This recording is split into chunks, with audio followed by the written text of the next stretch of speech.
Hello everybody, नमस्कार। कैसे हैं आप लोग? एक बार फिर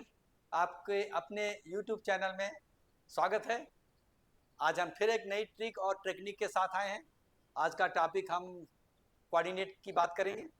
कोऑर्डिनेट ज्योमेट्री में आपको ट्रिक्स एंड टेक्निक की बात करेंगे, है ना? तो एक एग्जाम्पल से समझाते हैं। देखिएगा, हम बेसिकली अभी कोशिश यही कर रहे हैं कि कैसे समय बचा करके आप टफ चीज को आसानी से जवाब दो, क्योंकि अगर ट्रिक्स टेक्निक नहीं मालूम होगी तो जनरल मेथड यूज करोगे। जनरल मेथड क्या होते हैं? बहुत लेंदी होते हैं, टाइम टेकिंग होता है। और टाइम टेकिंग क्वेश्चन अगर करना पड़ा तो फिर समय बहुत बर्बाद होगा और फिर समझ सकते हो कि मेरिट में आना मुश्किल होगा। क्योंकि समय बचा करके ज़्यादा से ज़्यादा क्वेश्चन करना है, तभी हम औरों को पिछाड़ पाएंगे, और पिछाड़ पाएंगे तभी मेरिट पाएंगे, और तब मेरिट पाएंगे तभी सफलता मिलेगी। ठीक है, तो हम लोग क्या करते हैं, बिना कुछ समय गंवाए हम लोग शुरू करते हैं और सिखाते हैं एक नई ट्रिक और टेक्निक। ठीक है, जैसे हम लोग क्या है, कोऑर्डिनेट में आप पढ़े होंगे। अगर मान लो कोई ट्राइंगल की 3 साइड है, ऐसे y equal to 2x plus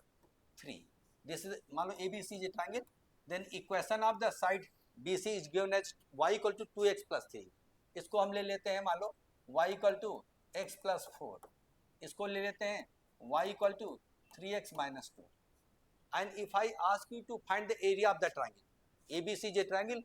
in which the equation of sides are given as y equal to 2x plus 3, y equal to x plus 4 and y equal to 2x minus 3, and you are all to find the area of the triangle। तो आपको जो किताब में क्या मिलेगा, book में क्या मिलेगा कि इन दोनों को सॉल्व करेगा, सॉल्व करके आपको ये वर्टेक्स ए निकलवाएगा। फिर क्या, to get the vertex B you have to solve these two equations. तो इनको सॉल्व करोगे तो बी वर्टेक्स आएगा। Similarly to get the vertex C, हम इन दोनों इक्वेशन को सॉल्व करेंगे तो क्या मिलेगा? सी वर्टेक्स मिलेगा। अब आपको x1 मान लिया, x2/2 x3/3, तो बहुत सारा मेथड है, आपको पता भी होगा। अब इक्वेशन है और इसका डिटरमिनेंट मेथड है, ठीक है। उस मेथड से expression method, column method, there are so many method by which you can find out the area of the triangle. लेकिन वो सारे के सारे मेथड जब लगाओगे तो समय इसलिए लगेगा कि इन दो को सॉल्व करोगे, वर्टेक्स निकालने में आपका 10 मिनट लग जाएगा। ठीक है, 5 से 10 मिनट अगर एक क्वेश्चन में लेते हो तो समझ सकते हो कि रिजल्ट क्या आएगा। तो हम लोग क्या करेंगे, तो इसका एरिया निकालने के लिए वर्बली करेंगे। मान लो इसका एरिया डेल है इक्वल टू, हम लोग 1/2 करके मॉड ले लेते हैं। मॉड इसलिए लेते हैं कि जो भी एरिया आएगा वो एरिया हमेशा एब्सोल्यूट वैल्यू में दिया जाता है, निगेटिव भी आवे तो पॉजिटिव देना है। एरिया कभी जो है किसी चीज का निगेटिव नहीं होता, इसलिए मॉड ले लेते हैं, what ever value will be obtain. अब इसको हम लोग करेंगे कैसे, इसको लिखे 1 डिवाइडेड बाई 1 और प्लस यहाँ पर आपका 36 डिवाइडेड बाई -2 प्लस यहाँ पर आ जाएगा 25 divided by 1, that will be the answer. अब जितनी देर तो आपको इन दोनों को सॉल्व करके एक वर्टेक्स निकालोगे, उससे कम समय में तो ये आ गया। फाइनली यू कैन सिंपलीफाई, जो आएगा इस एब्सोल्यूट वैल्यू, आराम से कर सकते हो। आपको इसको सॉल्व करने में कितना समय लग जाएगा? 1/2, 1 माइनस 18 और प्लस 25। ठीक है, you can get it, how simple it is. तो आपको जहां कोई भी दो इक्वेशन को सॉल्व करने में जितना समय लगा, उससे कम समय में एरिया आ जाएगा। अब रही बात है कि हम इसको करते कैसे, इसको भी पहले टेक्निक सीखिए, उसके बाद फिर हम लोग क्या करते हैं इसका और अनदर एग्जाम्पल दे करके इसको समझाते हैं कि कैसे इसको अप्लाई करेंगे तो कंफर्टेबल हो जाओ। अगर हम इसको थोड़ी देर के लिए ये लाइन ले लेते हैं, मान लो तो y इक्वल टू यहाँ पर m1x और प्लस c1, इस लाइन को ले लेते हैं थोड़ी देर के लिए, y equal to m2x plus c2, और इसको ले लेते हैं y equal to m3x plus c3। These are the equation of sides. हम इसे कंपेयर करेंगे, जब कंपेयर करेंगे तो m1 की वैल्यू 2 हो गई, c1 की वैल्यू 3, इतना तो पता होगा। y इक्वल टू, इसको हम इससे कंपेयर करेंगे तो m1 इक्वल टू क्या हो जाएगा, m2 इक्वल टू क्या हो जाएगा 1, और c3 4, है ना। इसमें 2 है, इसका कोफिशिएंट यहाँ m3 है, यहाँ इसका कोफिशिएंट 3 है, तो m3 इक्वल टू 3 और c3 -2 हो गया। ठीक है, अब एरिया कैसे निकालेंगे, 1/2 मॉड ऑफ लिखना है क्योंकि पॉजिटिव वैल्यू देना है। अब क्या करेंगे, सबसे पहले किसी से शुरू कर सकते हो, चलो हम इसे शुरू करते हैं। तो हम लोग c1 माइनस c2, ये कांस्टेंट टर्म का डिफरेंस करेंगे और उसका स्क्वायर करेंगे, तो 3 और -4 तो -1 आया, जब स्क्वायर करोगे तो पॉजिटिव हो जाएगा। वैसे भी पता होना चाहिए कि जब पॉजिटिव पॉजिटिव का डिफरेंस करोगे तो सब्ट्रैक्ट हो जाता है, अपोजिट साइन का डिफरेंस करोगे तो ऐड हो जाएगा। तो यहाँ पर 3 - 4 बराबरी करना है, -1 आया, इसका स्क्वायर करेंगे वो न्यूमरेटर में जाएगा, डिवाइडेड बाई यहाँ m1 माइनस m2, यानी s का कोफिशिएंट जो है वो स्लोप है, m1 2 है यहाँ पर, और यहाँ पर m2 क्या है 1 है, तो यहाँ पर 2 माइनस 1 1, तो नीचे क्या हो जाएगा difference of the slope, numerator में क्या हो जाएगा कांस्टेंट टर्म का डिफरेंस उसका स्क्वायर, ठीक है, इसका स्क्वायर मैंने वर्बली कर दिया 1 का स्क्वायर 1, और डिनोमिनेटर में क्या हुआ स्लोप का डिफरेंस, यहाँ पर m1 माइनस m2, तो यहाँ पर 2 और माइनस 1, तो 1 बचा। अब आगे इसी तरह करेंगे, यहाँ पर 4 और यहाँ पे 2 है, तो 4 और माइनस 2 है, 4 और माइनस 2 का डिफरेंस 6 हो जाएगा, क्योंकि 4 माइनस माइनस 2 6 हो जाएगा, अपोजिट साइन है तो डिफरेंस निकालोगे तो ऐड हो जाएगा, तो 6 का square 36, that will go in numerator, और डिनोमिनेटर में आ जाएगा इसका स्लोप 1 1 माइनस 2, तो 1 माइनस 3 1 माइनस 3, यहाँ पर माइनस 2 हो जाएगा, इसका स्लोप माइनस इसका स्लोप, यानी कुल मिला करके m2 माइनस m3 डिनोमिनेटर में आ जाएगा। इसी प्रकार क्या करेंगे, इसका डिफरेंस -2 और -3 अपोजिट साइन है, -2 और माइनस करोगे तो -3 हो जाएगा, तो -5, तो जब अपोजिट साइन होगा तो ऐड हो जाएगा, कांस्टेंट कांस्टेंट डिफरेंस निकालोगे, चाहे इसको इसमें घटाओ चाहे उसको इसमें घटाओ, तो 5 का स्क्वायर 25 वर्बली कर दिया, और इसका डिफरेंस स्लोप का 3 माइनस 2, यानी m2 और माइनस m1, तो यहाँ पर difference of the slope denominator में चला जाएगा। तो रूल क्या हुआ, अगर ये हम इक्वेशन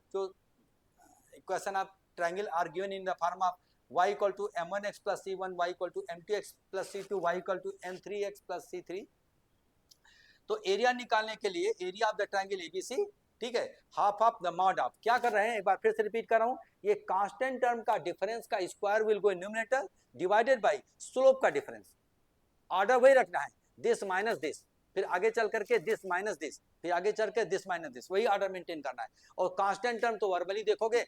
अगर दोनों पॉजिटिव है तो सब्ट्रैक्ट कर दो, दोनों निगेटिव है तो घटा दो, क्योंकि डिफरेंस निकालना है, तो यहाँ पर दोनों पॉजिटिव 1 1 का स्क्वायर 1 आया है ना, और यहाँ पर 4 माइनस 2 माइनस माइनस कर प्लस हो जाएगा, अपोजिट साइन है तो ऐड हो गया, 6 हो गया, 6 स्क्वायर 36 डिवाइडेड बाई इसका स्लोप 1 है, 1 माइनस 3, तो -2 बचेगा, डिनोमिनेटर में स्लोप के डिफरेंस से डिवाइड कर देना होता है। तो अब आगे बात करते हैं, इसका जो कांस्टेंट टर्म डिफरेंस है 5 हो जाएगा, तो क्या अपोजिट साइन है ना, तो 5 के स्क्वायर 25 और डिवाइडेड बाई यहाँ स्लोप के डिफरेंस से, तो स्लोप का डिफरेंस का ऑर्डर मेंटेन करना है, यहाँ पर इसका स्लोप 2 माइनस 1, देन यहाँ 1 माइनस 3, देन 3 माइनस 2, ये गलती नहीं करिएगा, और बाकी कांस्टेंट टर्म का जो डिफरेंस आएगा उसका स्क्वायर न्यूमरेटर में और डिनोमिनेटर में स्लोप का डिफरेंस, ऐसे करके जो भी वैल्यू आएगी उसकी वैल्यू क्या करना है, एब्सोल्यूट वैल्यू यहाँ पे ले लेना। बोलो है ना आसान, अब बाकी तो आप आराम से कर सकते हो। अब क्या करते हैं, यही चीज हम लोग क्या करते हैं, यहाँ पर एक और लिखते हैं, और देखिएगा कितना कम समय लगेगा, कुछ भी ले लेते हैं, मान लो इक्वेशन यहाँ पर ट्रायंगल एबीसी ले लेते हैं, ठीक है, ले लेते हैं, मान लो y equal to x plus 2, y equal to 3x, y equal to 3x minus 3 ले लिया, y इक्वल टू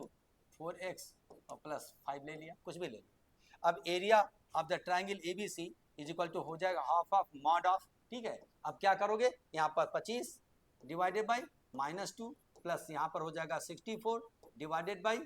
-1 और प्लस यहाँ डिफरेंस आ जाएगा 3 9 डिवाइडेड बाई यहाँ पर 3। हाउ सिंपल इट इज, जितना कि समय आपको दो लाइन का इक्वेशन सॉल्व करोगे वर्टिस निकालने के लिए x1 x2 y2, उससे कम समय में तो फाइनल आंसर आ गया, बाकी तो सिंपल कैलकुलेशन है, जो आएगा आप उसको क्या करोगे, सीधा कैलकुलेट कर लोगे, है ना, क्योंकि आप वर्टिसेस निकालोगे वो भी फिर फ्रैक्शन में आ सकते हैं, फिर उनका फिर हम फार्मूला में बैठाएंगे, डिटरमिनेंट में, एक्सप्रेशन में, कॉलम मेथड में, बहुत सारा मेथड एरिया निकालने का, वो सब में करोगे तो समय तो लगेगा, सबसे ज्यादा समय लगेगा दो को सॉल्व करके वर्टेक्स निकालना, तो यहाँ वर्टेक्स निकालने वाला कोई चक्कर नहीं, वर्टेक्स निकालने वाला कोई चक्कर नहीं, सिंपली हम लोग क्या करेंगे, इसको कंपेयर किया, y equal to m1x plus c1, y equal to m2x plus c2, y equal to m3x plus c3, क्या किया, हाफ ऑफ, ठीक है, del equal to half of mod of. अब देखिए फिर से यहाँ कांस्टेंट टर्म का डिफरेंस, यहाँ पर अपोजिट साइन है, अपोजिट साइन है तो ऐड हो जाएगा 5 का स्क्वायर 25 डिवाइडेड बाई इसका स्लोप 1 है, इसका स्लोप 3 है ना, इससे कंपेयर किया ना, y equal to m1x plus c1, तो 1 और -3 -2 से डिवाइड कर दिया, स्लोप के डिफरेंस डिवाइड करेंगे, फिर आगे कांस्टेंट टर्म का डिफरेंस यहाँ पर करें, अपोजिट साइन है, 8 हो गया, 8 का स्क्वायर किया 64 डिवाइडेड बाई 3 -4 तो -1 हो गया, स्लोप के डिफरेंस से डिवाइड कर दिया, फिर आगे क्या किया, 5 और 2 का लाइक साइन है, सेम साइन होता है तो डिफरेंस सब्ट्रैक्ट हो जाएगा, अपोजिट साइन होता है ऐड हो जाता है, तो 5 और 2 का डिफरेंस 3 है, 3 का स्क्वायर किया 9 और डिवाइडेड बाई फिर 4 और -1, इसका स्लोप 1 है, इसका 4 है, तो 4 - 1 3। अब इसको simple calculation you can very well do it. तो एक लास्ट सिंपल सा एग्जांपल और लेते हैं और अप्लाई करते हैं, ठीक है, तो और चीज़ें क्लियर हो जाएंगी। तो next question is find the area of the triangle which sides are given by the equation y equal to से 3x + 5, y equal to -x + 4, y equal to 4x + 4 कुछ भी ले लिया। तो find the area of the triangle, तो half of mod of ये क्या हो जाएगा, देखना कितना आसान हो जाएगा। डिफरेंस 1 आया तो 1 डिवाइडेड बाई 4 और प्लस इसका डिफरेंस आया 0 आएगा तो आपका 0 रहेगा। 0 डिवाइडेड बाई कितना हो जाएगा, दिस माइनस दिस 5 माइनस के साथ और प्लस, इससे कोई फर्क नहीं पड़ेगा। 0 divided by anything will be 0, need not to write, still I am writing. और इसका डिफरेंस आएगा 1, तो 1 की स्क्वायर 1 और 1 divided by 1, that will the area of the triangle. क्या किया मैंने यहाँ पर, देखो डिफरेंस किया, 5 में 4 गया, 1 स्क्वायर 1 ही रहेगा और 3 माइनस 1 निगेटिव प्लस हो जाएगा, तो स्लोप का डिफरेंस m1 - m2 हो जाएगा 4। उसके बाद न्यूमरेटर में देख रहे हैं कि कांस्टेंट टर्म इक्वल हो गए तो डिफरेंस क्या हो जाएगा 0, तो 0 की square 0, still I am writing but you need not to write, क्योंकि 0 divided by anything will be 0, फिर भी मैंने लिख दिया। यहाँ पर स्लोप -1 और यहाँ पर क्या हो जाएगा 4, तो -1 और -4 तो -5, क्योंकि m2 - m3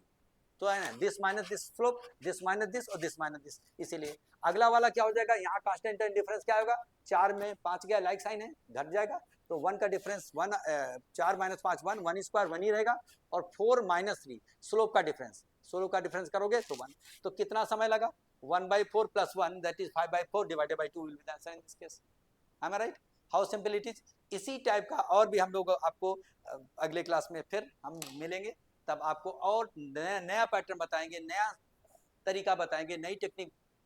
with another example के साथ आएंगे, जिसमें आपको आप देखोगे कि कैसे मिनटों का काम हम लोग सेकंडों में करेंगे, और जब मिनटों का काम सेकंडों में करोगे तो आपको औरों को पिछाड़ोगे, मजा आएगा करने में भी, ठीक है। और आप इसी टाइप का वीडियो देखने के लिए आप बने रहिए, ठीक है, औरों को भी शेयर करिए, औरों को भी फायदा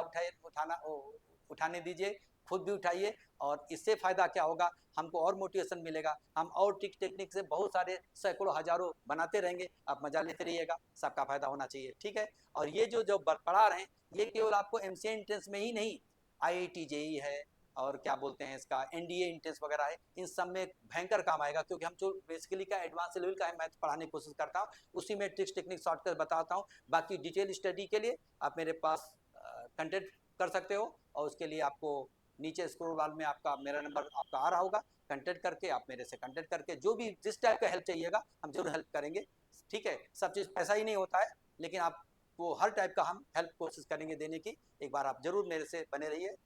ठीक है। तो मिलते हैं हम लोग अगले वीडियो में, तब तक thank you very much, thank you for watching this video.